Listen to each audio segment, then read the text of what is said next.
Якутская делегация, в состав которой вошли представители автобусных перевозчиков Якутска, побывали в самом крупном автобусном парке Москвы. Автобусный парк номер 17 включает в себя 436 новейших автобусов российского производства и имеет контракт жизненного цикла, рассчитанного на 7 лет. В 2016 году на приобретение автобусов потрачено порядка 7 миллиардов рублей. Все автобусы в обязательном порядке оснащены системой видеонаблюдения, системой безопасности и климат-контролем. Всего в Москве 22 подобных автобусных парка. Каждый из них в среднем перевозит до 40 миллионов пассажиров в месяц. Якутская делегация особый интерес проявила к сервисному центру обслуживания подвижного состава. Что скажем, отличный автобус, новый, единственное, подвеску посмотреть. А так, как бы там, рабочее место водителя вообще в идеале. Все культурно, все компактно, все удобно. Все есть, все оборудование имеется, которое необходимо. Под рукой.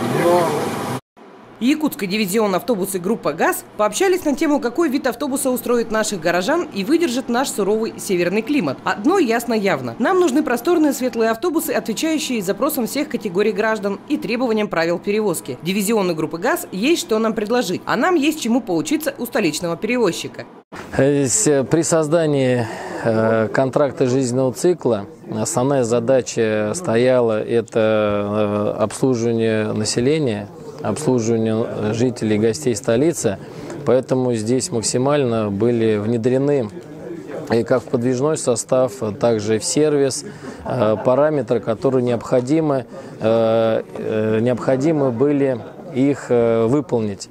Каждое утро, выезжая автобусы на линию, должны были выглядеть в идеале, они так и есть на самом деле, должны быть чистые, опрятные, теплые. И здесь зависит не только от водителя, но и от сервиса и выполнения работ, которые прописаны регламентом завода-изготовителем.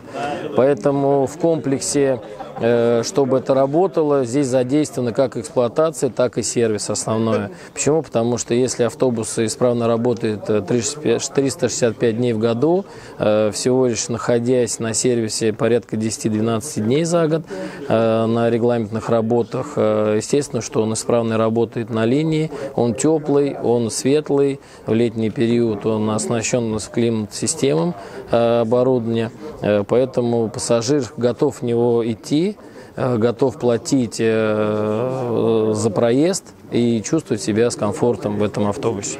Поэтому специалистов всех, как сервисного центра, так и парка, произвели обучение на новом подвижном составе, рассказали регламент работы основной, все, и настроили взаимодействие. Настанет день, когда в Якутске в автобусах станет так же чисто, комфортно и, главное, безопасно, как и в московских.